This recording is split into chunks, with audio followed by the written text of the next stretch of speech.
I'm really getting naked here in this podcast when I'm telling all this, but I have no problem because this is what it is actually.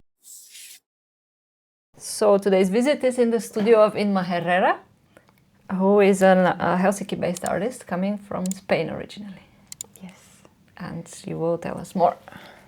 I come from Madrid, specifically. Even though I have Andalusian. Wait a minute, why is this so quiet all of a sudden? Because you can check there. Yeah, Yeah. I can see that. Okay. So, is it maybe? Yeah, because no, of it works word fine. We just need to talk maybe louder, just a little. Yeah, and normally when I start these things, I get very shy. Like, yeah. Okay, we can start. Yes. But yeah, just tell me more. So, I am from Madrid. My family is all my family from the south of Spain, and I moved to Finland in 2014. Same as me. Yes. So we are celebrating same anniversaries of years here in Finland. Yeah. Yeah, and want to know like what brought me here, how. Well, we can get to that in a minute. Yeah. But just generally, what do? You come from printmaking. I come from printmaking. But that's not only what you do. No, I do more. Yeah, I think it has. It's a little bit all over the place, or it's many things. It's printmaking, or it is not printmaking, and it comes from printmaking. So it's I would say, experimental practice that I can see that other artists are also exploring. It's expanding. It tests the limits with other disciplines like sculpture, video as well, performance I've done in the past, and now I'm also wanting to move towards performance. But it's somehow a form of its own that started by wanting to understand the processes, what happens before an image is made, like in material terms, in technical terms, for many different reasons that we could get into. Like I started to have some trouble with just images themselves. And then I realized that what I was interested it was in how they are made and exploring that. And that has led me to do projects that I go to mines and see where minerals are coming from and how they are transmuted into metal, and then how I use the metal as a matrix, as a support for my work, etc., etc. It has it really travels far, I would say. So there's a lot to talk about. Yes, I was awesome. Yeah. Well, to start with, I will bring you first back to the space that we're in, because this is your studio, your workspace. Well, this and others. Yeah, and others. Yeah. You told me. But just this room, for example, that we're in. How big is it? How long have you been here? It's about 13 square meters. Sounds small, but it's because there are others. So let's say that this is kind of the safe cocoon where papers, books, my valuable things, I would say, are kept. And it's the place where I also, one of the places where I rest and think. And I have been here since 2018 in the area of Roilcupalto, where there's many artist studios. So quite a while in the same place. Yeah, yeah. That's very different from what I have done. I have been changing studios pretty often. Okay. For various reasons. So I'm always curious about people who manage to stay in one spot for longer. Yeah. Yeah. So you also use another room here. Yeah. In the same. Is it like you are a small community here on this floor, or? We're a small community. Most of us are just having, let's say, different timetables, different moments of the day when we come to work. But there's been more communal work or community work with Raina that we graduated at different moments in Cubate de Academia, but with her and my friend Jenny Lahtinen, we have the press. So that has also kind of made us become a small group of workers, let's say art workers. Yeah, I have noticed that, especially if you do printmaking, the press kind of unites people. Yeah. And it's just that well, some people have their own press and that's fantastic, but not necessarily, or at least we don't need just to have our own press, so it's just a perfect excuse to kind of share a space and I would say to help each other because it's a very collaborative practice itself. Printmaking is very social, even though in here it's pretty quiet and we haven't had like so far issues with overlapping timings and then not being able to do our own practice, like when we had exhibitions. What do you like about the space the most? What I like about the space, well, different things. First, that is near where I live, and that has been the case in different places where I have lived, so that's very convenient. I also like that it's in the area of Roy Hupelto, because there's hardware stores that are nearby, and even though it's not maybe the prettiest area in Helsinki, I think it has its unique touch, and there's like artist studios around. I've been a couple times here. Yeah, so with the podcast also. Yeah, so and then I mean, what I like is that we have common spaces where we You have a lot of common space. Yeah, so it's not just if it was only this room, I would feel suffocated. It's not the case, so I like that because I am also naturally a person that I am very dynamic and I need to move. So just like staying stuck in one place, it just makes me restless. Do you store all your art here? If I store it? Yeah. Yeah. Well, I have. You mean in the building or in this particular space? Meaning yes, because it's all around the. I mean, like the floor. I also have some things at my home. I have also a studio. You're welcome to come anytime. And I also have artwork in Spain because I work with a gallery there. So I sometimes ship part of the work there. So it's not everything that I have produced so far. I mean, unless it's been sold that it's here in Finland. Yeah. Understandable. Yeah. I also have some works in Sofia because I have been participating in different exhibitions, and when you make a work that is for there, then transferring it here, it doesn't always make sense. Yeah. So, yeah, absolutely. Yeah, it's that logistics are like a big part of, the management of, of our professional life. Yeah.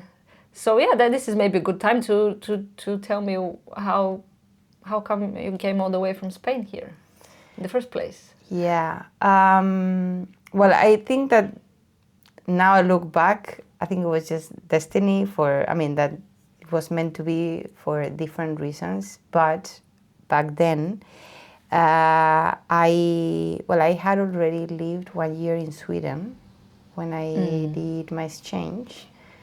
And I think that I was just curious about Nordic countries. There was some, I would say something a little bit more existential, that I wanted to understand how people live in the conditions that you live in a Nordic country, in terms of not just the weather, but I think I was curious about isolation. And so you knew about the situation before you came? And, when you get to know me better, it's not that I'm a very social person, but I think I had something, that's why I say that I think it's more existential or personal, that was dragging me here, because I wanted to understand what is that about, what the difference is between being alone, lonely, being able to be by yourself, finding also concentration and center by being on your own. And I just think that I was not somehow planning this consciously, but I just think that I was led here to understand that. I had also a good experience when I lived in Sweden. I went through a very strong cultural shock, and I cried for a month when I was there. I was very young. God. But I think that was also necessary. And then when I cried all that out, like, why am I doing it here? Where's the people? I think that it was not my first time traveling alone, but I kind of experienced a strong sense of separation from. Was it the first time that you spent longer time apart? Yeah. And it really felt like I was very much on my own. Maybe because of how the social dynamics go I would say Nordic countries is a little bit different. I explained this. I think that when you make friendships, they are like very honest and people can be like really very much there for you. But in the first place, it's not like, hey, we're here. It's not loud and noisy and so busy or dynamic as it can be in the southern countries, which at times can be just a mere distraction and then maybe there's nothing behind. So this is not even just like a criticism, it's an analysis, but I think that I went through a strong culture shock until I understood that I had to kind of be able to stay still with that and then don't panic and then just do your things. And then I got used to that, so I think that I got some kind of interest in digging deeper into that, like, okay, let's just go again to a Nordic country. And I was also thinking of maybe going back to Sweden, but then Finland came in the equation as an option, and I just checked about the master's program in Cubate de Academia, and it just like all happened just naturally. I also came here because I was curious about the north and just how life is here. But I didn't do proper research. I just like semi-blindly came. I didn't do proper research. And I remember that I was checking Google Maps to see like the street view and from where I was going to live. Of course. And then I was like, where am I going? Like, you've never been to Finland, like, oh, you're going there like to live for 2 years? Here and we are 11. No, it wasn't. It wasn't like that. Where were you in Sweden? In Stockholm. It wasn't somewhere in the deep, yeah, it was not in the depth of the. Yeah, it was not in the middle of nowhere. But I don't know if you had a culture shock compared with absolutely Sofia. I haven't been. No, I understand there, your culture shock absolutely. Yeah. The thing is that I mean, I have mentioned this before, so I'm trying to not mention too many things about myself because I tend to repeat them. Yeah. But I did my Erasmus in Barcelona 100 years ago. And it was also the first time I spent so much time separated from my friends and family. Yeah. And I also had a big shock. And I was also like, I think I got a panic attack actually there. I mean, I didn't know what a panic attack was back then. I was just like unable to breathe.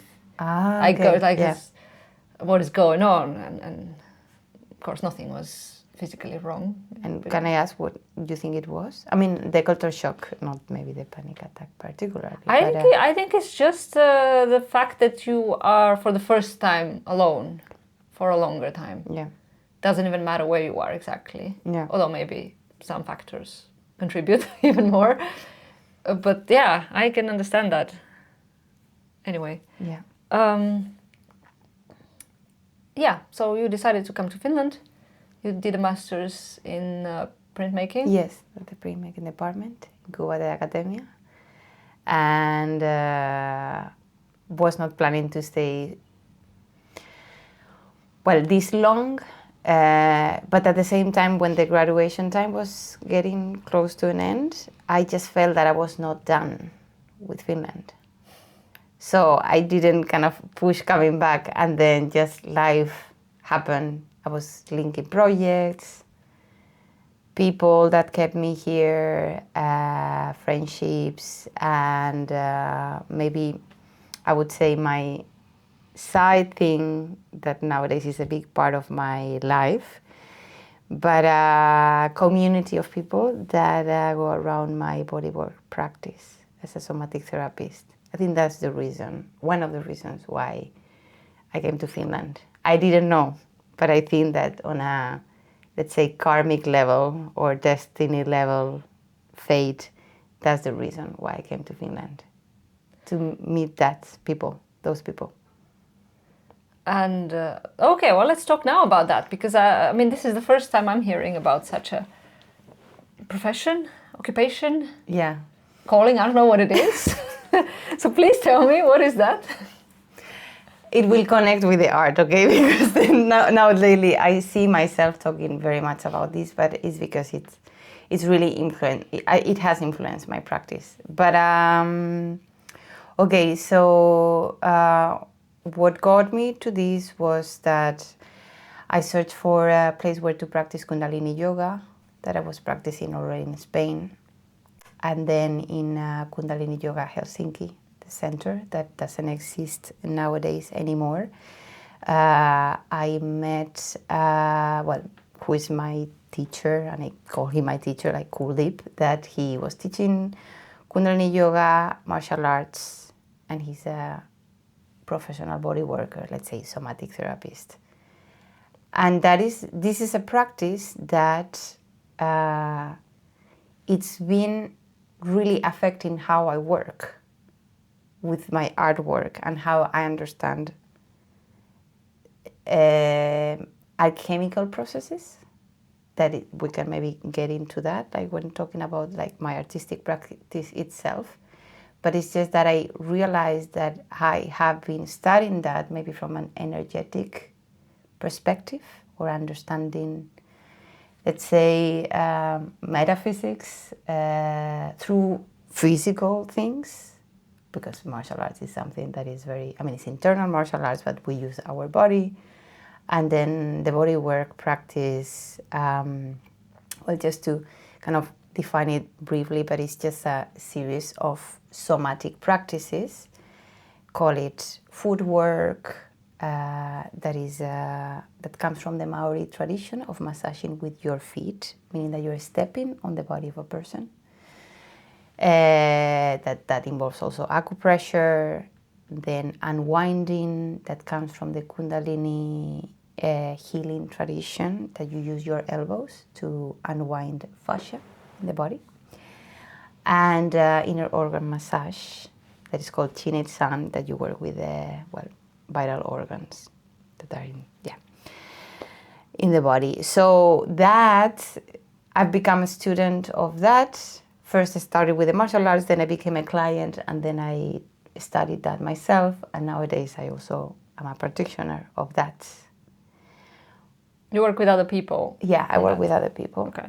So, but this has really transformed my life, like personally, and I think it has transformed me and changed me as an artist, because it has given me maybe the openness to relate to materials, to things, to understand their changing states, because this is very much what my practice is about. It's about transformation. It's also about, this term could be maybe like elaborated better, but it's about like genesis, like what is the origin of things, or the roots, or where are they coming from, or what were they originally and what they are now. And for maybe because I am someone that like really needs to work with how things are materialized, and then also like meaning our physical bodies, I would say that that's why I ended up doing these practices. But then I try to bring that to my artwork through materials. So, and then like hopefully, meaning hopefully nowadays I work with people, but I am in a moment where I am wanting to understand how this other, let's say profession or aspect of my life is affecting the artwork. Because I think that the other things we do in life like really transform the practice in the studio. But because it's part of how you see the world, and then how you think, and of course it affects, yeah, no doubt. Has being an artist always been your main focus? Yeah. Yeah, like since, even though I had no idea what was, didn't really understand what would mean to be an artist, but yeah, it's something that I think that I just, there was a moment when I was a teenager that I would say I just got stung by some kind of bug that, metaphorically speaking, that just made me feel like, yeah, that's it. But I didn't know what it was.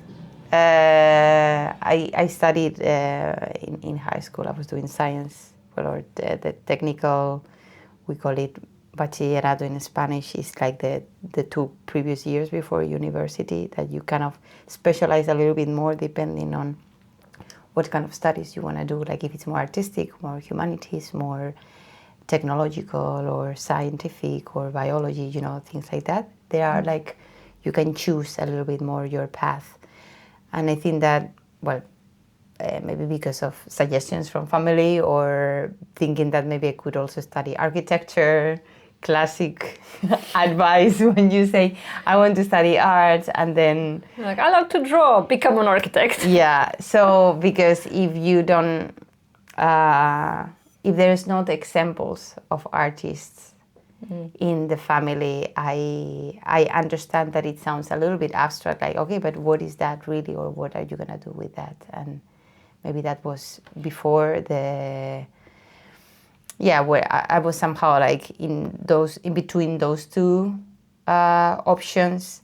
So scientist or architect? Yeah, or scientist. I was like, were more like architecture, something more technical, and though I was studying, or then art. Oh, yeah. But then I didn't have any kind of example of like, okay, but what is to do art? But then I just to me, just felt like the right thing to do.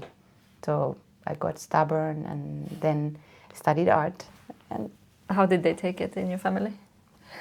They took it well, but okay, but I have a funny story. So, well, this sounds more funny in Spanish, but I'm gonna like make the translation.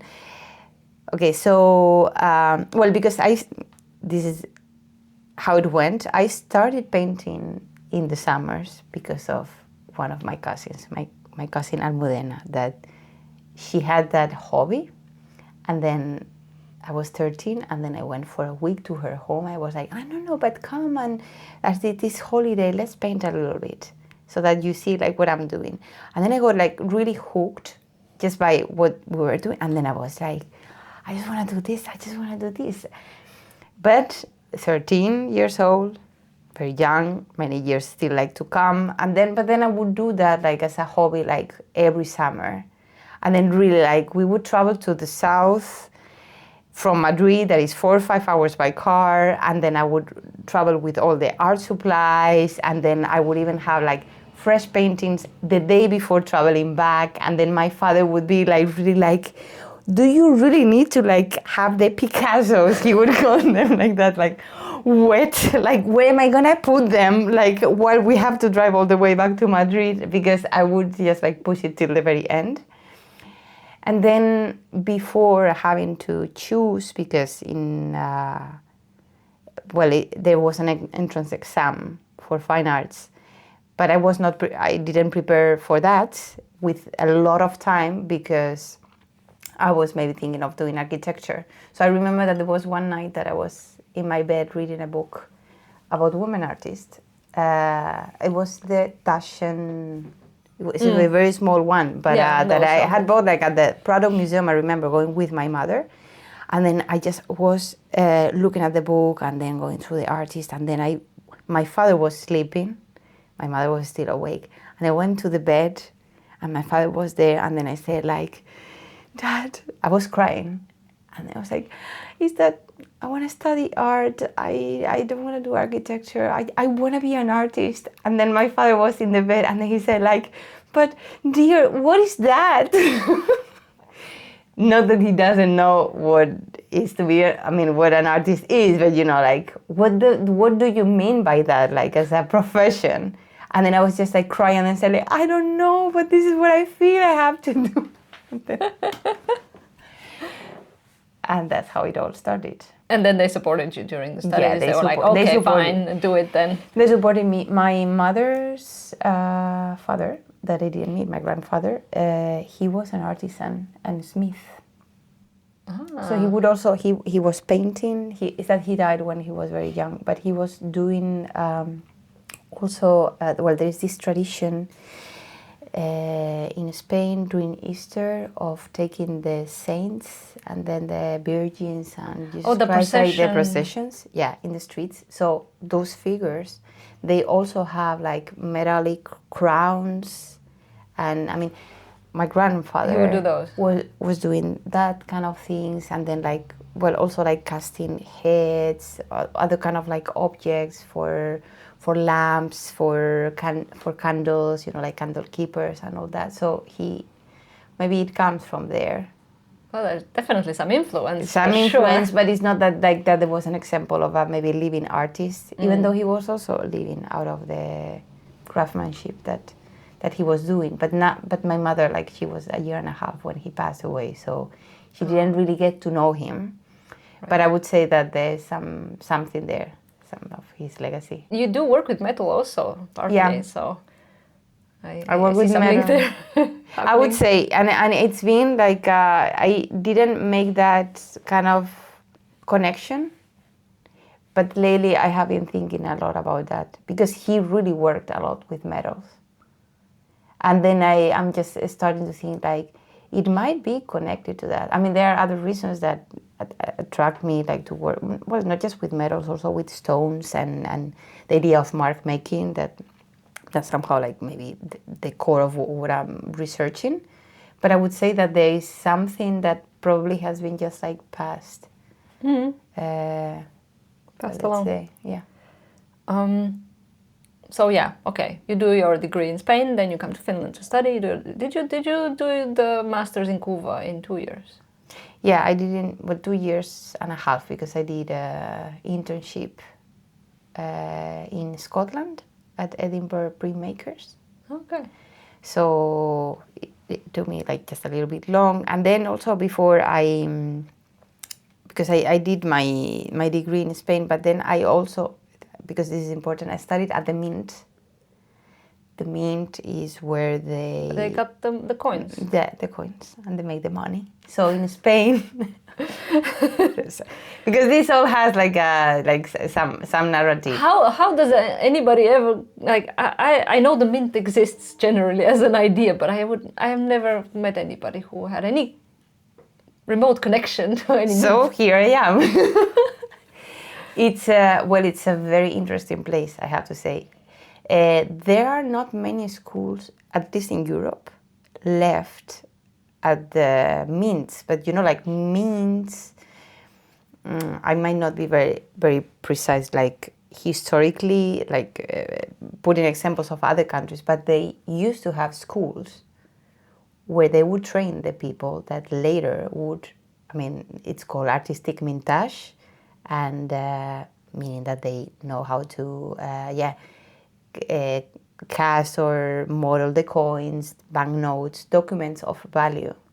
So they had their own schools to train those people, because there's a specific, besides the technical part, that is where you also get trained as an engraver, as a printmaker. You understand, like, technically the whole process, and then you are also, I'm talking about back then, because we also had specific training about the history of money making, the documents of value, what kind of imagery normally is represented in there, because it's serving a purpose.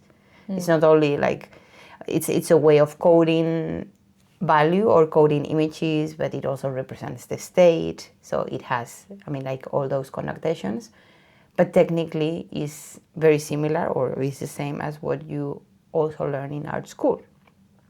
But it's just that I had a 2 years of being very specific. I also studied graphic design there, but to kind of have something in parallel just in case. When was that? That was before your fine art, or no? That was after. It was, so I did. It was between 2009 or no 2010 and 2013. Okay. Or partly, like, because I also then did an internship at the Mint, and then I saw how they are printing the money. I was not in charge of any of that. I was just like doing my internship, but I was in the pre-press department. So I also like got a very interesting and fascinating overview of how that is also materialized. From where it starts and all the design part, and well, nowadays with the euro it is also like very different because it works on a European scale and the decisions are made like very differently, but they do really a lot of things like IDs, degrees, well, nowadays also digital certificates, but you also get to see all the millions of layers that actually documents of value have for security reasons to be very difficult to forge. To forge, yes. How did you end up there? Well, I ended up there because I think that I had met someone at the Fine Arts Academy that either after the Fine Arts Academy or at the same time was also going to that school. And I was already very hooked and interested in printmaking. And it's something that on the first place, I never thought that I was gonna be doing, because I thought like, oh wow, you really need to be so patient to be there like engraving. And that was my first impression, that I just thought like, I don't think I'm gonna do that. I would probably like be painting. This is what I had been doing as a hobby already. And then I can recall perfectly the first print I took.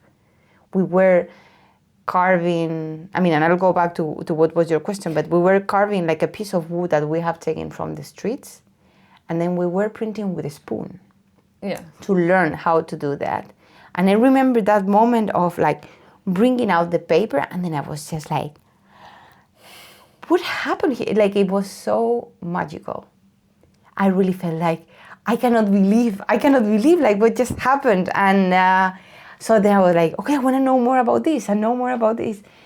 So when seeing people that had because it was so specialized at the Mint, that school, because there was the option that after that, like some people that had studied there would work at the Mint, but it was more that the school was so specialized. They were also like giving grants when applying, like for having the studies there, and you really could focus on all the, technically in that medium, that I thought like, oh wow, I would love to do that. So when I finished, because I did also like back then it was 5 years, the bachelor's, because in Spain, so then I did like a year extra of master in Spain, but then I studied at the Mint, and then I moved to Finland to do this, and maybe to kind of like close the circle.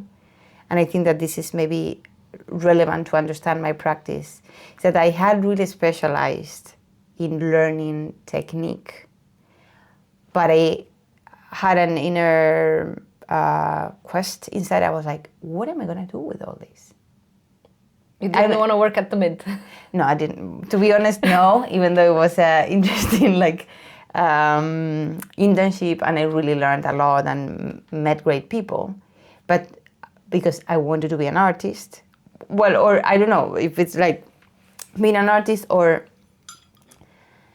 share something with the world. I would actually like call it more like that. Because, well, we call ourselves artists. I am a visual artist, but what I was having in my mind back then, it was not that. It was just like the need or the intuition that I just want to be able to communicate with people. And I think that that's what we want as artists. That as people, I think that's what we want. Yeah, I know, but like, okay, I have said it like in a very simplistic way. I think it's about creating a new language or your own language to communicate things that you feel that you cannot communicate or transmit to people through words or written language, right? Such a great description. Yeah. I don't know. This I is something agree. that I keep on going around because we create every artist create its own language. Well, I mean, and every human being can do that, and children do that when they are, But it's just this is the thing that I would say, even though some artists might be very shy or might say like, okay, maybe I'm not searching for exposure. I mean, I don't get into those questions, but I would say that I really feel that every artist has a strong need of communicating something specifically that is conscious or subconscious, but that there is no common language to get there, and then needs to make it its own. So that's why I started to have like an issue and thinking like, okay, but what am I gonna do with all this that I've learned? And maybe in my case, it's been through studying, or back then I would feel also comfortable being linked to institutions because, well, art institutions like give you also structure, you meet people. I think that I believe that there are many other ways, but that was my way. So I felt that it's not that I'm going to get a master's because I need another degree, but I got the impression from the little research I did about the university that it was my time to now think what to do with what I had learned. Not about going and learn more technique, but then having the space and time to reflect on how to use that, how to make it my own language. So if we go further chronologically. Yeah. We don't need to go through all my life, but no, I mean, to me personally, it's very interesting, especially to hear the person's story, how it got to where it is today, and that's why I'm asking. Mm-hmm. But it's, of course, it depends on the person how much they want to share. So, thank you for sharing. Yeah, you're welcome. So then you graduated from Kuva Academia, and you are now independent artist. Yeah. You are dropped in the world to swim. And what happened? What happened? I just swam, not drowned. You didn't drown, apparently. I didn't. No, I think yeah. I mean, like we have days and moments, but well, I feel that I've been lucky. I have also, I mean, worked hard, but found my way. Always active, or however, like one might define being active, but applying for things, doing other things in parallel, of course, just in case. When getting grants, saving also part of that, just in case, like create some kind of safety net for myself, doing some, residencies, I've been all these years in Finland, but I somehow have been also moving around a little bit. You mentioned that the other people here, or at least part of them, are kind of your colleagues from Kuva. Did you gather immediately then and found a studio together? When I graduated that year, I was doing residency at the Spanish Academy in Rome. So I went away, for 9 months. And then, so it's not that I found a studio immediately. I kind of packed everything I had in my studio at Cuba, put it in a storage. I went to Rome. I was there for 9 months, and then when I came back, I think I had an exhibition, and then I could finish some things at the university still, and then I was like, I need a studio immediately. Like, I have a show like in 2 months. I don't have a space. So I started asking, and there was actually someone that has a studio also here today, like Mayu Hukkanen.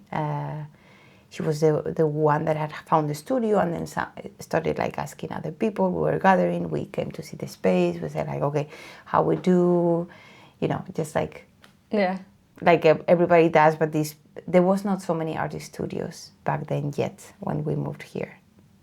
Oh, really? I thought that this has been for a very long time. It's like that also. Like in Le Boutier, there was the sculpture department of the academy back then, because when I studied in Cuba, I was not in the building where it is today.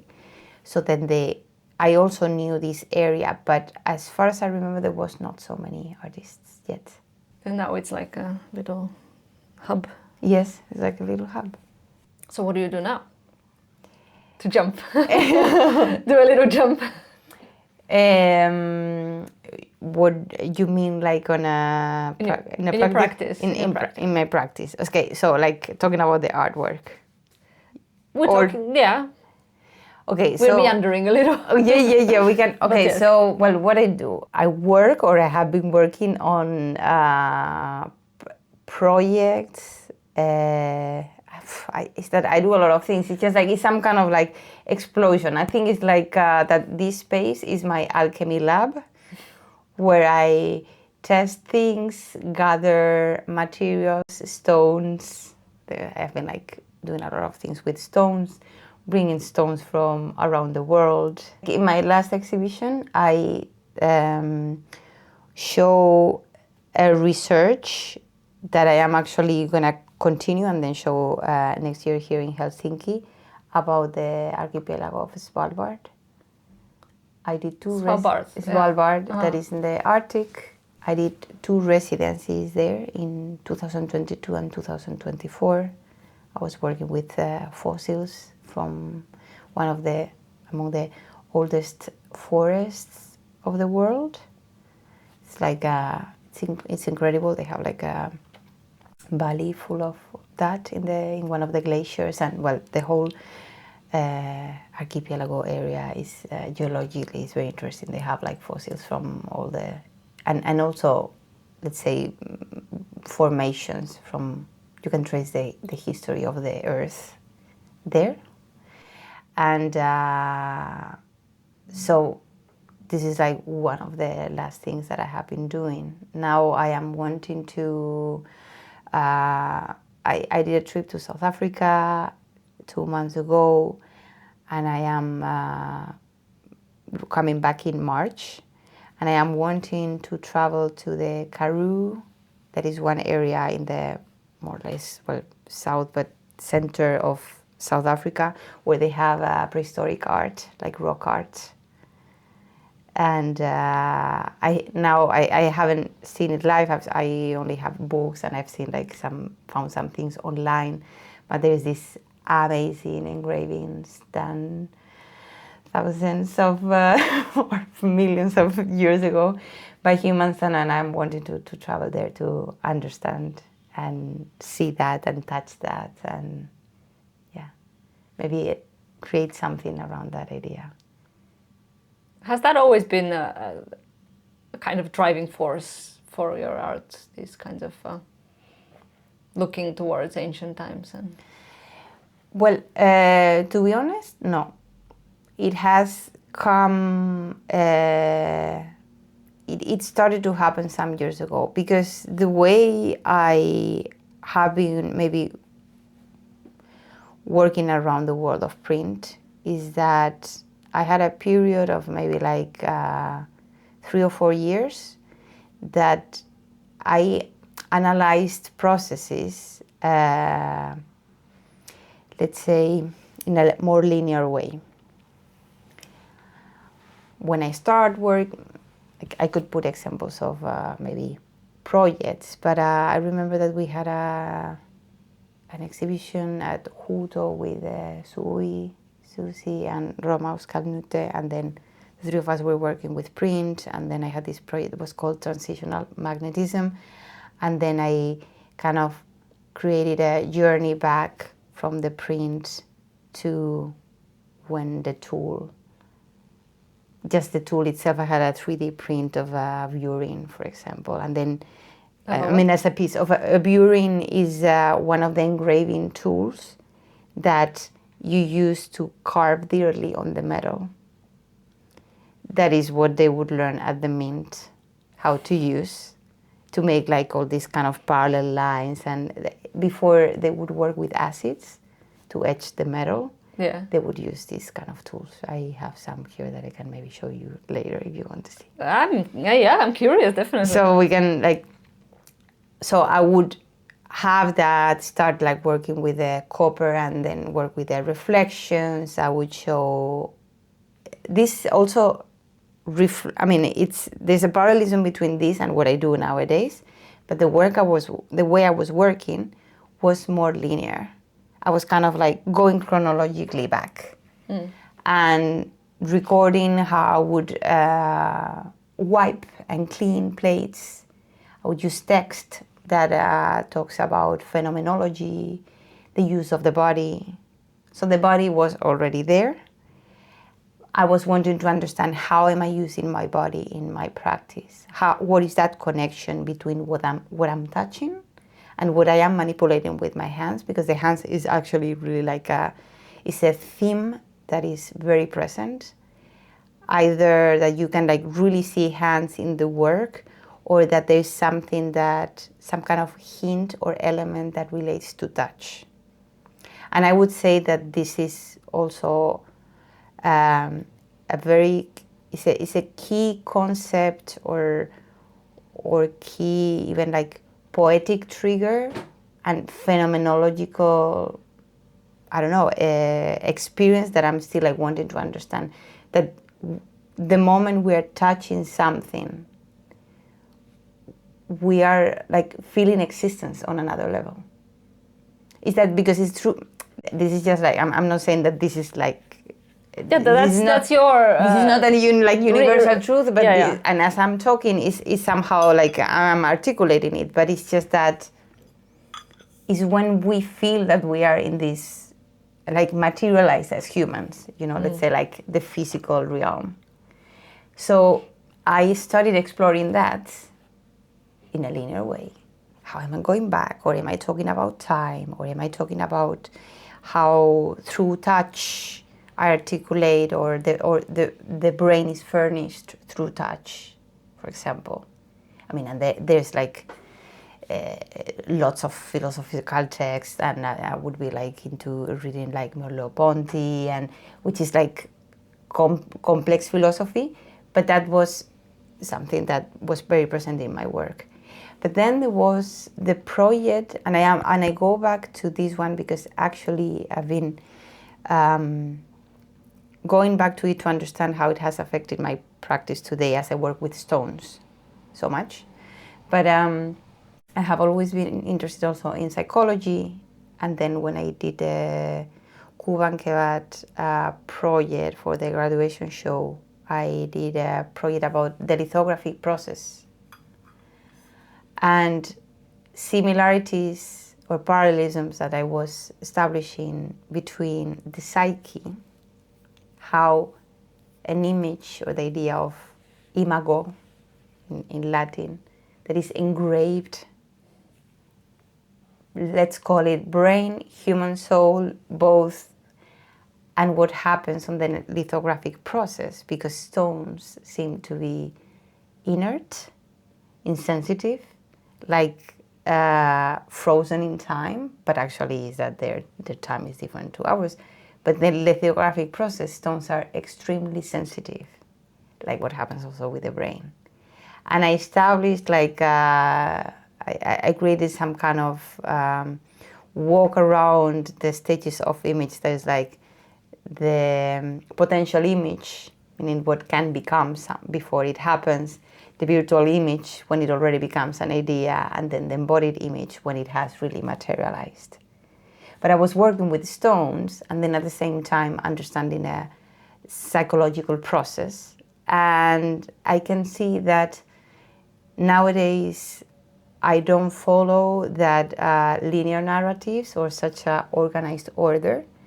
But what I do is a consequence of that, where it has turned into materials and things that crystallize, melt, break, or that they were stone, and then now it's something metallic, but then there's a liquid that, so meaning like talking about chemistry or alchemy, but that actually this is also happening within our bodies in a different way, but it's also happening in our minds, it's happening on a psychological level. And actually alchemy, they call it as like the mother of all the sciences, where then philosophy, psychology, chemistry, physics, everything has emanated from there.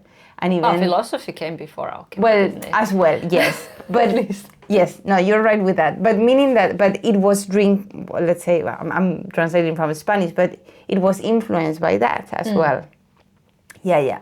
And probably like philosophy is just like the mother of everything. Like asking questions about life and why we're here.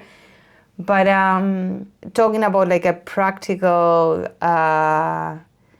aspect or use of alchemy, but that you can also talk about alchemy in metaphysical terms.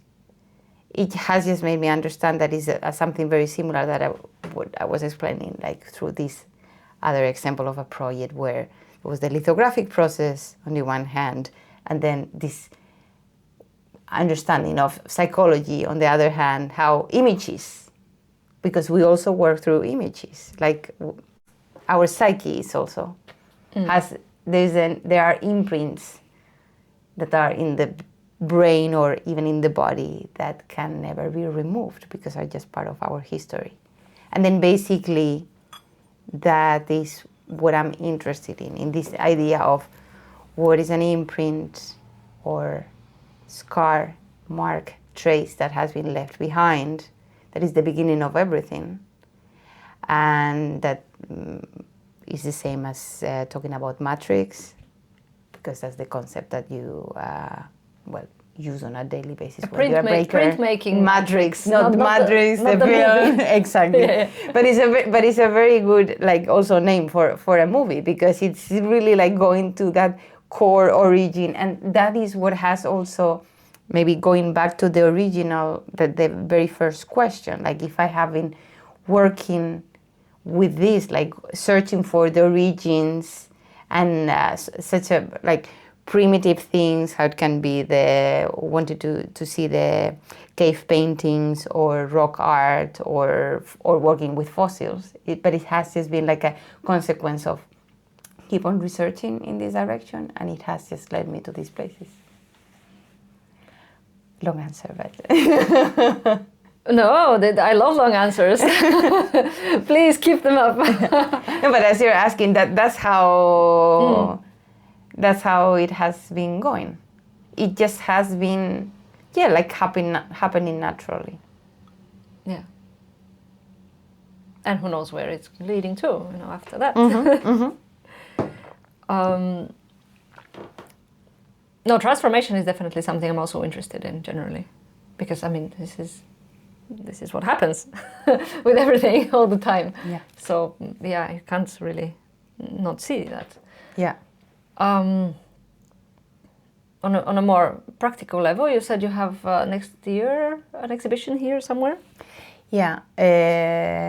So, on a practical level, I have two things next year. So in March, I go back to South Africa because, what I did 2 months ago was just to participate in a collective exhibition called Soil and Water at the Nirox Arts, that is a sculpture park and residency place that is, in between or not far away from Pretoria and Johannesburg, in Kruger's Drop, where it is the cradle for the humankind. And I went there to participate in this show, and because of the things that I saw and how amazing everything was, I am now working on this idea of probably doing a performance in one of the caves of the Cradle for the Humankind as a continuation. Crater or creator? Cradle. Cradle. Cradle. Okay. Yes. Yeah. It's where they found. So far as today, maybe they discovered something older, but like the oldest fossils of human bones of the first humans, like they found in that cave. And it's like, it's also well, the fossils, they have like reproductions at somewhere outside of the cave, but it's also geologically like interesting, and it is very beautiful. The cave, it has like a natural lake inside because there's a lot of filtration of water, and you can see like all the formations of dolomite. That is the main, let's say, mineral or stone that you can find in that area. So my idea is to, well, continue with my contribution for the exhibition, and then at the end of October, I'm having an exhibition at Gallery G, the Printmakers Association. So possibly whoever is watching this, if they don't have any kind of trip to South Africa, they can see your work in Gallery G in October. Yes, they can do that. Yeah. Do you have some specific process of how you work, or does it depend on the current project that you have, or the current research? Previous projects lead to the next. I think that at least so far it's been like quite natural. That is not, there's not like maybe radical changes. Like process-wise, I've been maybe lucky that there's been always chances to, because having an exhibition or just like the focus of one space has always helped me when I am creating from scratch, because I really like to think of,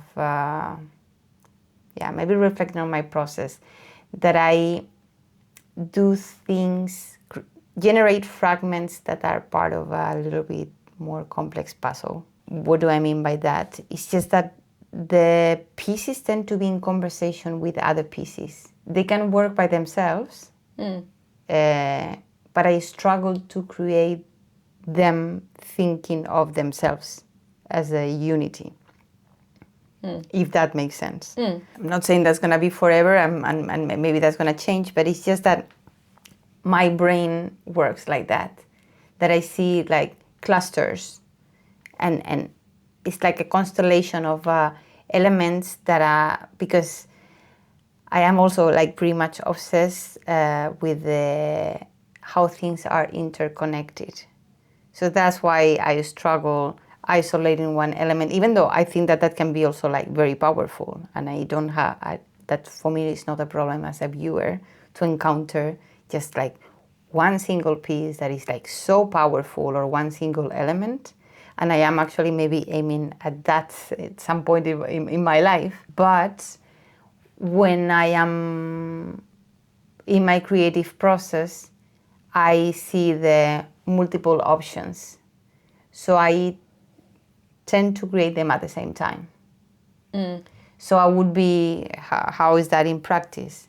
Maybe while I am working on an image, well, let's say we could even like put an example like I have, because this shows a little bit some influences or some images that I use as a reference. But when I would be working, I did a reproduction of that is from Robert Flood.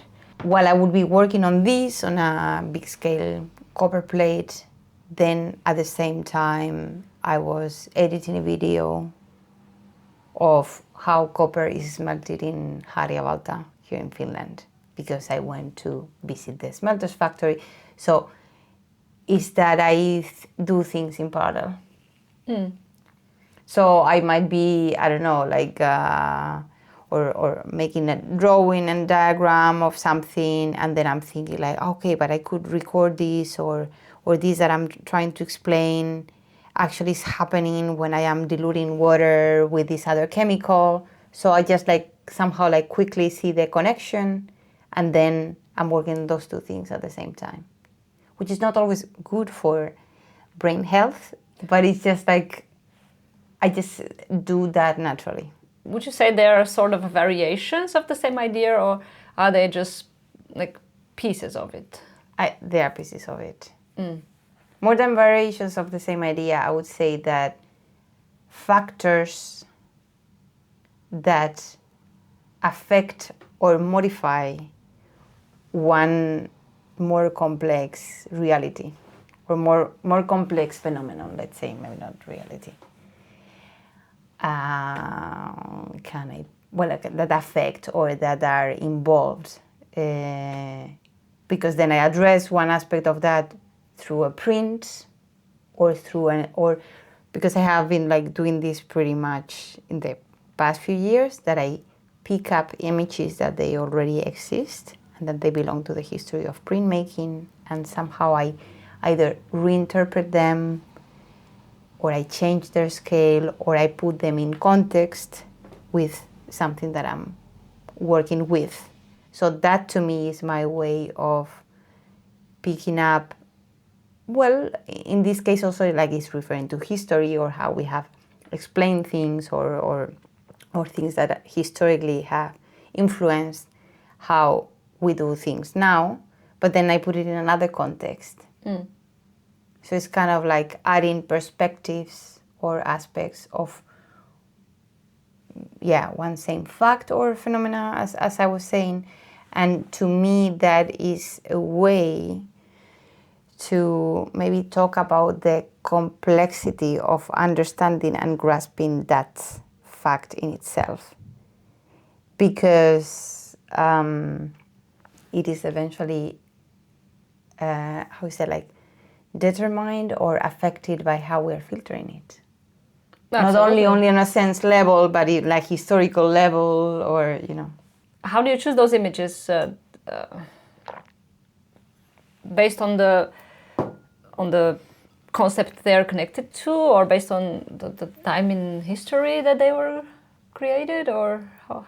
Is there some logic to that, or is it just purely intuitive? There is logic to that, but I gotta say that I'm lucky that they just come. But there is a logic to that, because otherwise, it's that I am not forcing the logic. Maybe this is what I'm trying to, that I don't get crazy. Like, I do research, but I am gonna confess that I'm not that kind of nerd that remembers, and I admire those people, dates, names, and I sometimes forget even like names, because I just mind dropping in that sense. But I, in the past projects, I've been focused in the years between the 1400 and 1800 tops, for example, like talking about like a period of time. This is several centuries in there, but I go to manuals or books, manuals of alchemy, or the Nuremberg Chronicles, for example, is one book that I have been working with, that some people call it the Wikipedia of the 15th century back then, because at least in Europe, because it was this kind of like, okay, the knowledge we have so far, it's here. Of course, as I'm interested in alchemy, that is already kind of reducing the scope of options. So I just start searching, either online, or I get the books, or I go somewhere where they have them, and I start browsing, and then they just like come. The choice, it comes, but of course, I think that I am already knowing what I'm searching for, so I just find it. How did this interest in alchemy came to you? Like, I'm not sure if alchemy is a topic that is very popular in the contemporary times. Well, like some artists like work with that, but how it came, I think that it was just a natural consequence. I was not searching for it. Meaning that I want to go around the theme of alchemy. It's because I was working so much with processes, and also, well, there's maybe a reason, because I would say that alchemy exists, call it as a science or as a discipline, like in all the cultures. And the books that I have been working with are having a European or Western perspective. So well, because this is also kind of the world that I come from. But before working with that, I'm gonna go back to what I was talking at the beginning of the conversation, my practice of martial arts. That is again, like, I know it was like, okay, Martial arts is not something coming from the Western perspective. I know. So that's why, that's why Okay. yeah, this is all like, I don't know if it's very eclectic. Where my universe is very eclectic, but well, nowadays everything, come on, like it's been for also for a long while. But yes, it doesn't come from Western world. But what I wanted to say in connection to that is that in the field of martial arts, if you work, there are many like different modalities of martial arts, but the internal martial arts work with the elemental world. The elemental world in terms of how it's also spoken in the Tao Te Ching, the Tao, the Way. Because elements, and again, this is coming from Japan and China, but in all the cultures there's a direct connection with, the elemental world means like what surrounds us. The wind, the fire, the water, as conceptually, but also materially. That practice, that in my case came through the martial arts, I wanted to understand what I was feeling, because you work with that on an energetic level, understanding how's the flow of energy in your body, how it's moving from one side to another, how you can move embodying that element, because you can actually bring like water or wind to a punch or to a push, or somebody can approach to you embodying that element. But this is so abstract, especially if I'm explaining it like that right now, and I'm not even showing that, but I was feeling it in the class. So I was thinking, okay, I am really like talking about processes and changes of state and transformation in relation to images, but I'm also working with these elements, like physically, when I am, even if you work with clay or even, and then I was thinking like, but how can I put those two things together? Because what I'm practicing here that seems completely disconnected with what I'm wanted to talk about or what I'm doing in the studio. But at the same time, I am seeing that there are parallelisms and analogies in those processes that I was not able to explain. So that's why I started to research.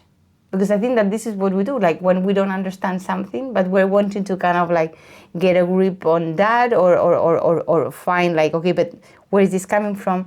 That's what led me to then research about alchemy, because I was thinking like, well, actually, there is this discipline that has been talking about that transformation, because alchemy is not talking only about, well, the gold, like the creation of gold, or how sulfur or petrification or mercury or this and that, but there is also like an aspect of alchemy that is more psychological or metaphysical, like that you can also do that purification of your own soul, for example.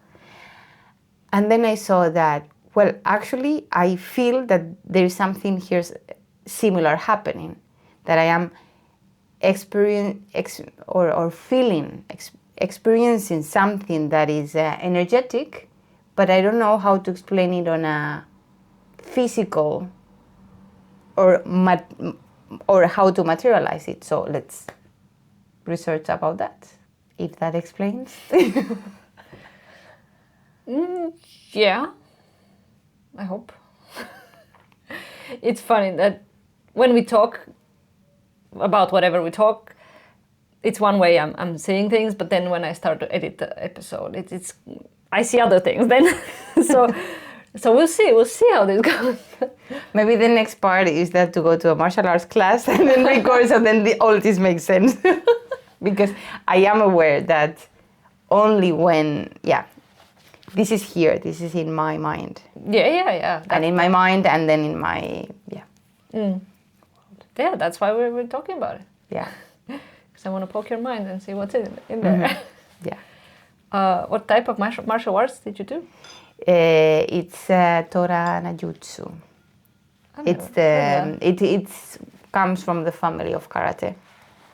But yeah, let's say that Tora Najutsu is the more specific word for that type of martial arts that I practice. And then maybe this is a good path to go to transform to that body work you were talking about earlier. Yeah. Yeah. So that has been the second.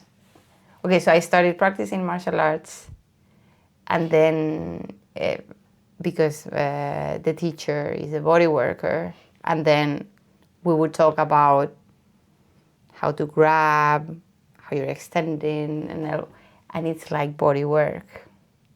Because it's not violent, it's not about hurting anybody, it's about understanding the dynamics of the body and how the energy flows. I'm really getting naked here in this podcast when I'm telling all this, but I have no problem because this is what it is actually.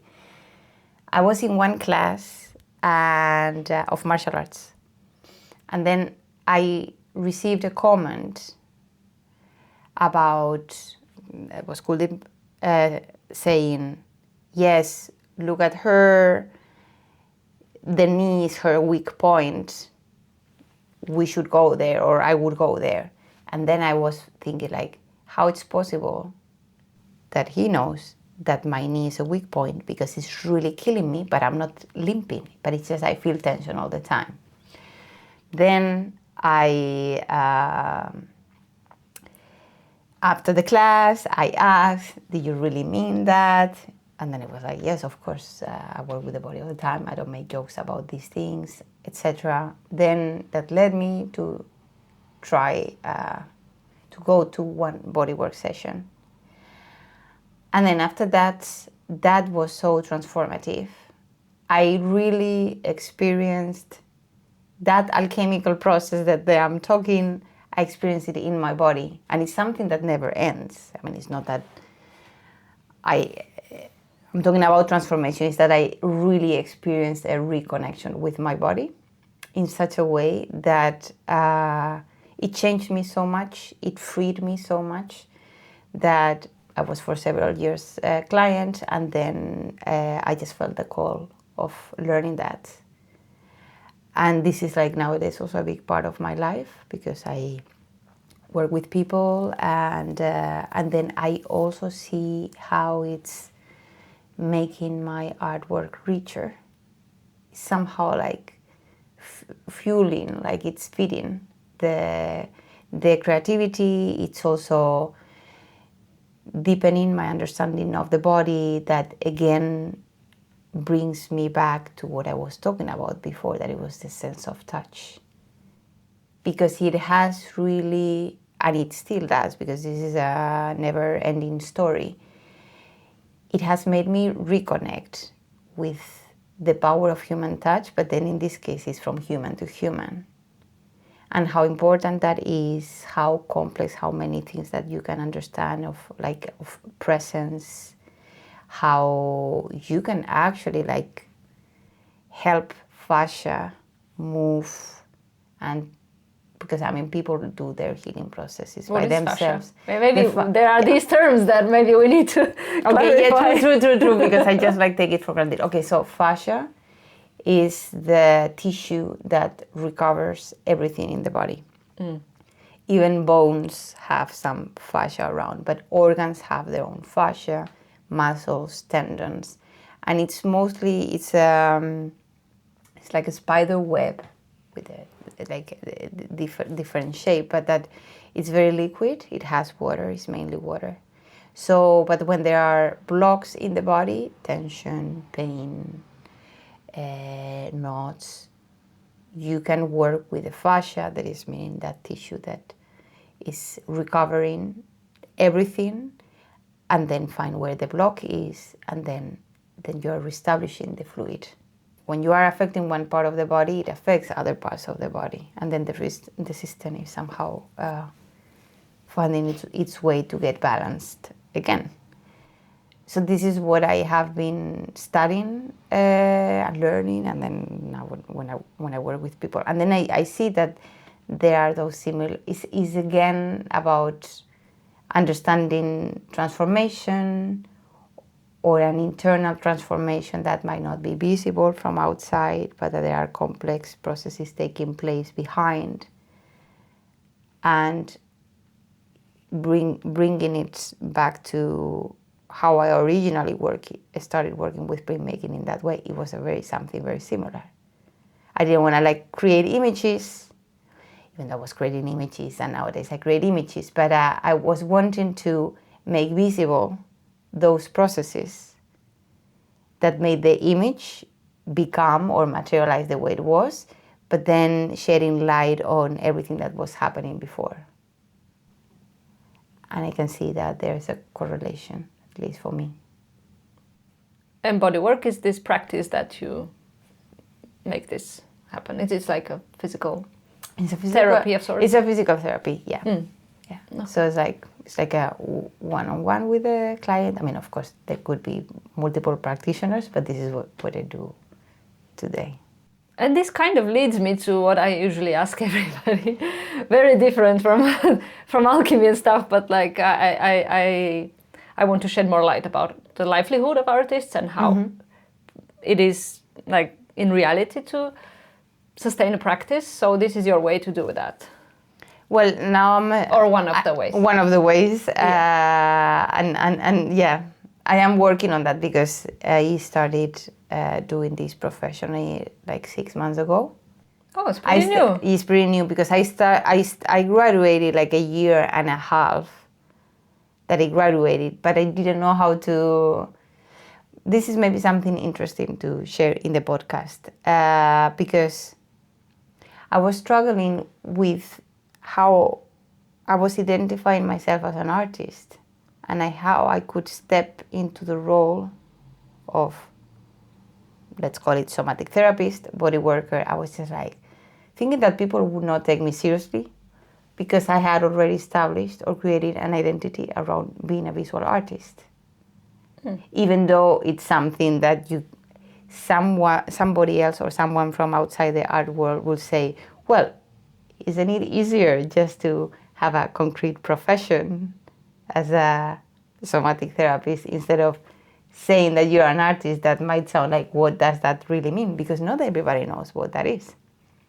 But this is something that, nowadays, I'm just talking about it openly and then doing both things. And what else do you do? I teach as well. So, my teaching is not on a weekly or regular basis. It's one course per year or yes, something exactly. Like that. So sometimes now next year in January, I'm going to have a thematic course in Cubate Academia. I did that course 2 years ago. And in the past 3 years, I have also been tutor at the University of La Perranta for BA students when they're having their thesis work. And I also teach bodywork. So I'm there. It's artist, bodyworker, teacher. Yeah, so that's kind of middle ground between the two. Even though they are all connected, but yeah. We did, I guess, touch upon that. I would usually ask about how you see community as of other artists around you and such. Apparently for you it's pretty important. You have been with other people here working and with your body work also you work with people. Yeah. So it's very important. That's been something there really essential.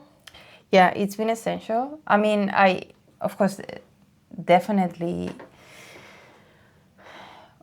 is that I think that as an artist you can isolate yourself very much because I think that, well, of course depends on the kind of work you do, but it's such an introspective, or at least for me, exercise that, and you really gotta, or I really gotta isolate myself from the outer world, at least for a while while creating. So I think that community is super important because you can really actually not just isolate yourself, but then make your whole world or life around that. And I think that is a coin with two sides, or, you know, like double blade, you know, sword. That is very good for some things, but that we need other people. We need other people that become a mirror of what we're doing. And we need to communicate with others. And I think that if you're just simply in your studio doing your artwork, I don't think it's a bad thing, but I think that you gotta like have very good tools to deal with it psychologically. Yeah, and then there are times when one seems suitable, and then there are times when exactly you... And also because I think that artistic careers vary very much. Like sometimes you have like a lot of work or more visibility or more projects. Other times there is less. So I think that is normal and just part of it. So that's why I would say that community and then being in touch with others helps, so that you're not going from like, I'm like super busy, I cannot see anybody or do anything else, and then now that I have nothing, like what I do, you know. Because I think that this is pretty common to feel that kind of emptiness. Some people struggle with the emptiness after big projects. And and we were talking with another guest of the podcast a little bit about that after, especially if it's like a bigger exhibition, something that you need to prepare a lot for, and then when it passes, it's like, oh, now I'm in a void. yeah. So you confirm also that it's the thing. I mean, I know that it's a thing, but it's just like maybe good to talk about it sometimes. Yeah. So yeah, it's funny. You came to Finland to explore solitude, and you found community. This is very, it's ironical, and at the same time maybe it's just to prove that you can create community anywhere. They exist everywhere. Absolutely, yeah. Do you involve other people directly in your artwork or the process of creating the art somehow? You said that the printmaking is a group practice in a way, but... Yeah, but that is a good question. I think that soon I'm going to have to involve other people because of the direction where I want it to go. I must say that, well, I haven't... You mean like in practical terms of how, like, the art making itself? Also, I mean, not necessarily, but also because I have whatever. done. I mean, sometimes I've done like collaborations. Well, I mentioned before, but like exhibitions with other artists. Not just as that you are invited and in a collective exhibition. Is that we would say like, okay, let's do this exhibition together. But then it's been that each one is doing their part, even though there's some collaboration going on in there. But I have also done and like worked as a duo with which is also just like my sister, like another artist from, well, she's originally from Iran, but she lives in Spain. We did in 2021, we got an award together because we applied for, there was an open call for doing a project, the two of us, at the Pilar and Joan Miró Foundation. So that was my first co-creation with another person. And actually, this took place already a few years ago. We did a book afterwards about the project. But maybe, as you are asking about collaborations, that was a very important time for me, because it really changed also the way I see the process of making together with another person. Because for me, it was a freeing moment. We chose it, both of us, on the first place, but we actually didn't know each other that well. In terms of is it that you're gonna do some pieces and I do some other pieces and we put it together, or can I put my hand on what you're doing, or the other way around? How much are we like saying about that? How invasive does that feel? Are we gonna end up fighting? Are we gonna end up saying like, okay, this is my part, this is your part. If somebody asks about this, I am in charge of this. These are things that need to be discussed when collaborating with another person.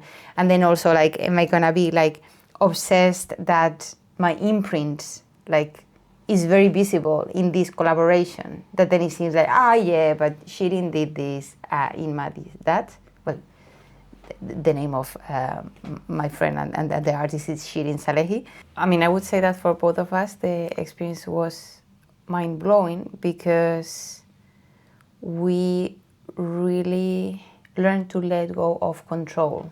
I think that maybe that was the difficult and the liberating part for both of us, because I think that we can get very, let's say, possessive or territorial about,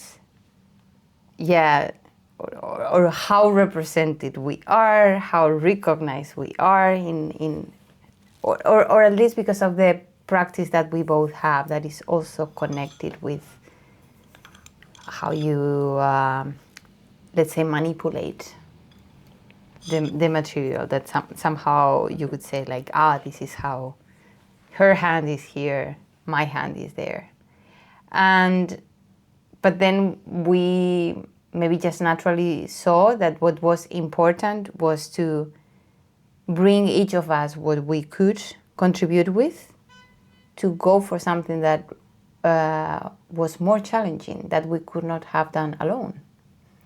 And then forget a little bit, even though that then later on like things went very well, but then forget about her and me as individuals, and then just think about like, how's the project, how do we really want to tell this story, even though it's the first time that we are collaborating as a duo.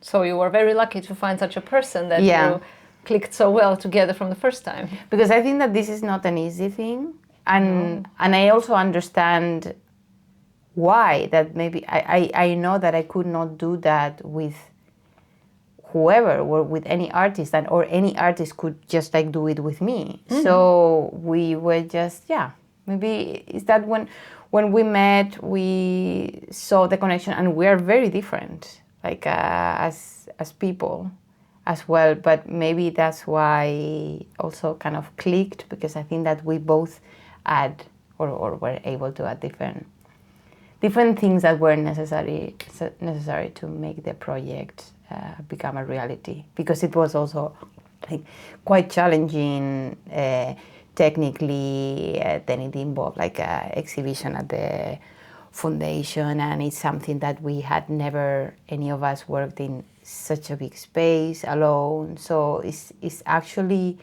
fantastic to have let's say another partner in crime to kind of work with you and help with stuff, because otherwise it can also be, I think that this is important about when you were talking about like how's the life of an artist, or it's just that there's so many things to manage that when you are alone it can actually be overwhelming. Sometimes, I mean, like when there are institutions, of course they help with part of the work, but then at the same time you gotta know about how to ask for budgets, then you have to do the work, then if you have to travel, you have to book flights, if you need to ship the works or ship material, you have to be in charge of that, then you have to talk to the institution. It's like, it's really so many things that I think that only those who are already well capable of making it profitable, then they can afford hiring other people for doing that part of the work. Yeah. When not, but up to that point, you have to be like multitasking. Yeah, like everybody. Yeah. Well, one side of that is also the online presence of your work. How do you manage that? Is that important that you manage it and you upkeep it? This is a good question. I think that I could, or should, even though I don't like to use that word, be more active? Yeah, sure, I share things, but sometimes we are just because I think that the social media are a combination of our professional lives and personal interests. Whether we post about if we had a birthday or if we're hanging out with friends, but sometimes we just share, I don't know, videos of other people or things that are connected or of our interest. But well, I would love if I had someone that does that for me. I think it's important. I see how it gives visibility. I also see it as a tool that allows other people to know better about what you're doing, because I see it as a tool myself. Not that I do a lot of research specifically through social media, but I get to discover a lot of artists just through social media. So I also see that, I mean, the positive sides of that. But I have experienced moments when you really get dragged or just like drawn into that, and then it can be like this endless. You can really use a lot of time just retouching this picture, writing the text, seeing if in the grid looks beautiful, because when you see I tend to also check those things. I confess, like, okay, how is it? It's not just this pose, it's like in relation to the other ones, how is it gonna show in the, because or I like to see it as a kind of, if somebody wants to also see retrospectively what you have been doing. That it sounds a lot like you're taking the same approach as with your artworks. And here we are. Yes. Yeah, but I mean, social media is one part also of the online presence, and there's the website. Is it important to have a website and presenting your work? Because not everybody has a website. Yeah. Majority I would say that do. Yeah. But it's not everybody. No, not everybody. I mean, and I admire those lucky ones that don't even need to have a website to still like get things, because actually that's amazing. Well, I guess some of those are using their social media profile as a website in a way. Yeah. Yeah. But well, I realized recently that it's really, I am at the moment developing a new website with a graphic designer or a web designer, because I just realized that I cannot do everything. Oh, there is limitations too. It's like the day has 24 hours for every human being. It's the same time for everyone. And then it can also, well, probably like many artists can relate to this. That is just that sometimes you spend more time managing things than actually being in the studio, doing the artwork.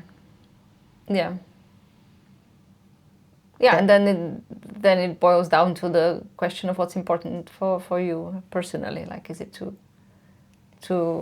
do the work, or is it to find ways to show the work? Or no, it's to do the work. It is to do the work. I mean, of course, I also not that it's important to find ways to do the work. Both are important. Because both are important. Yeah. Because if you don't get to show the work, then, well, it's this thing. I go back to the comment I made at the beginning. Is that we need that chance or opportunity, even if it's in an alternative space or even if it's in the streets. But that there's, at least to me, the driving force is to find a context where I can show, because I have the need of communicating something.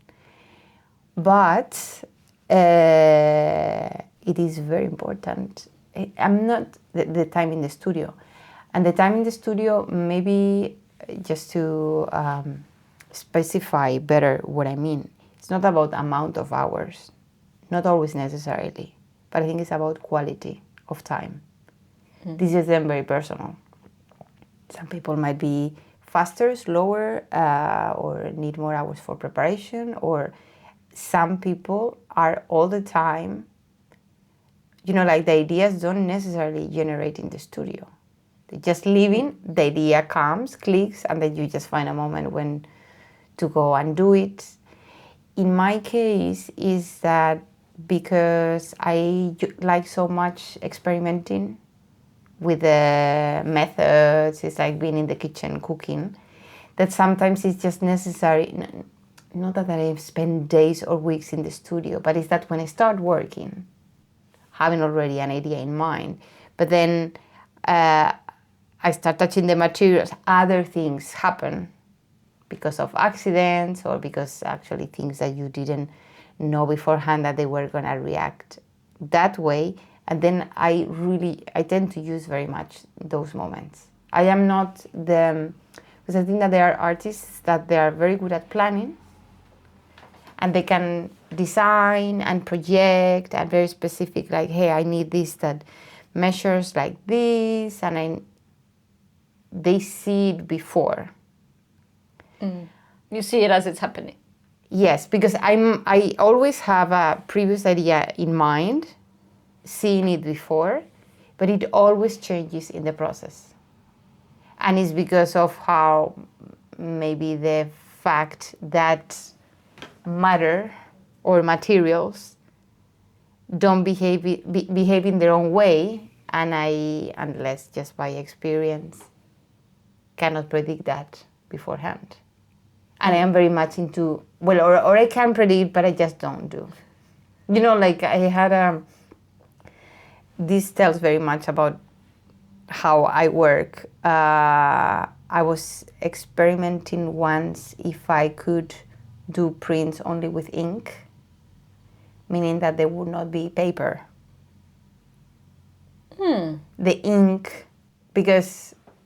Was there another artist who was also using only ink? Never mind. Yeah, go on. I just simply wanted to, because I was making silicone molds of, well, first it was objects, but then of plates that already had been etched. And this is actually a method that I discovered later on that they were using already in the 17th and 18th century to cast plates and make molds of them.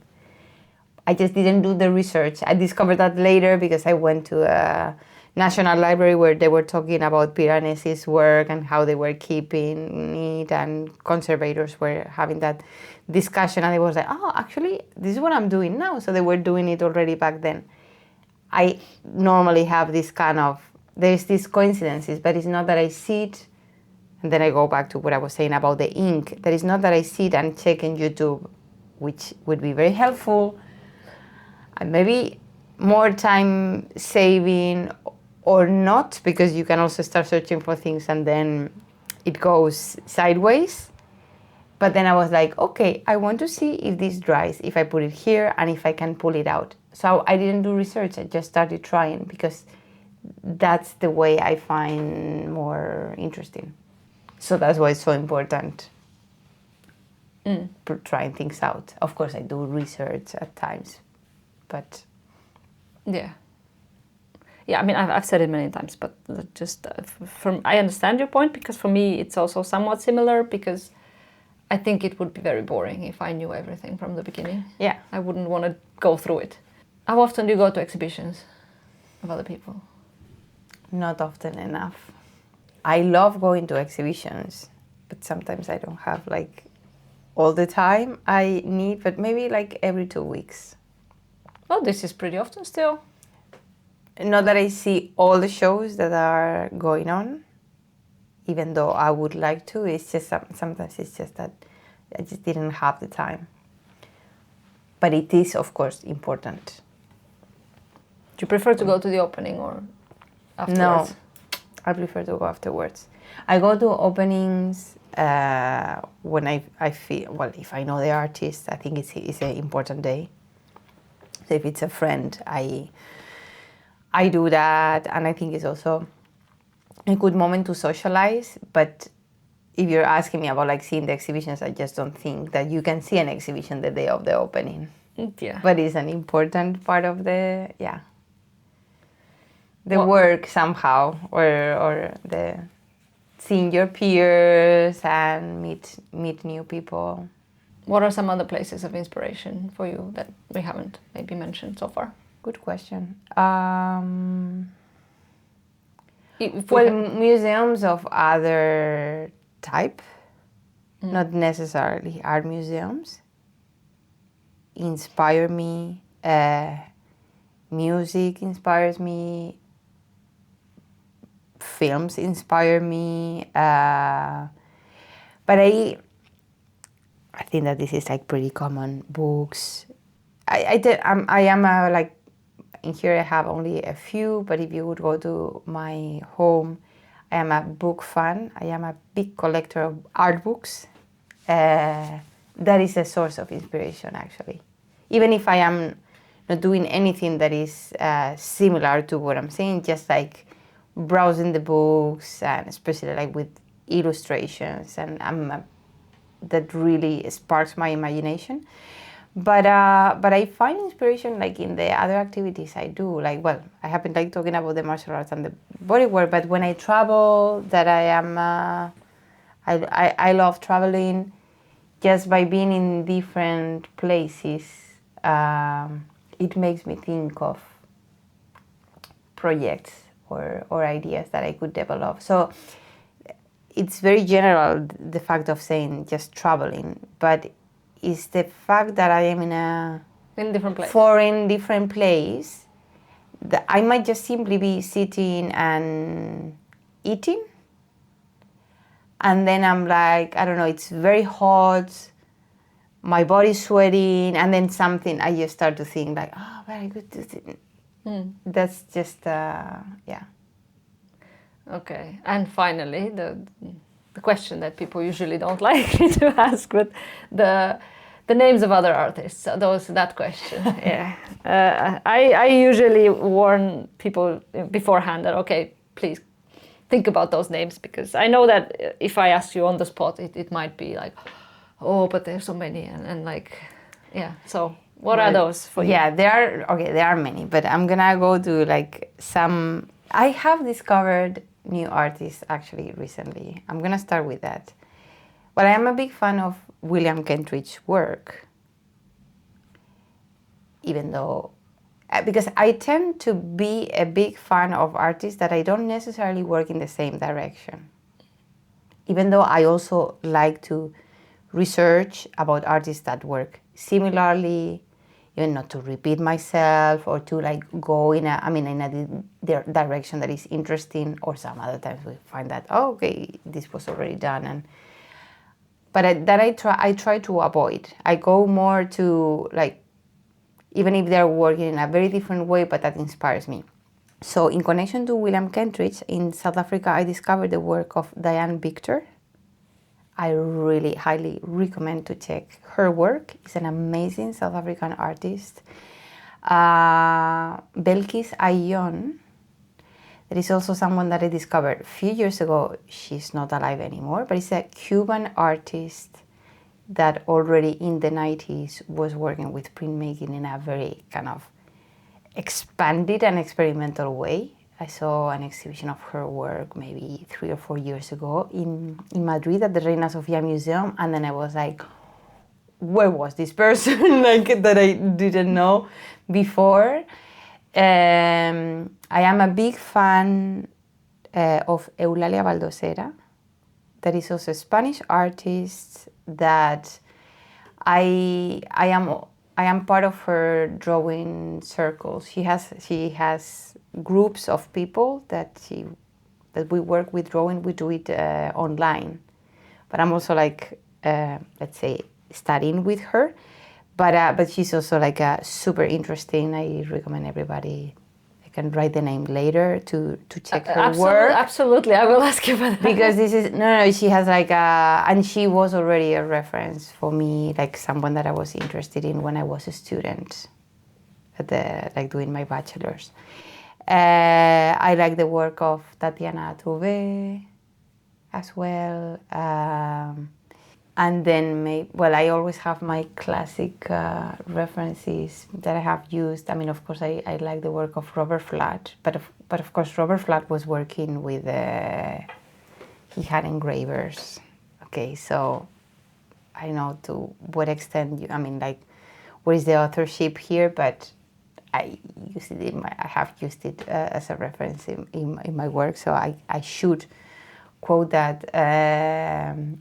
But I also, this is a maybe very classic to mention nowadays, but I really love the work of Hilma af Klint, that I've been like also researching about what she did. It's super inspirational.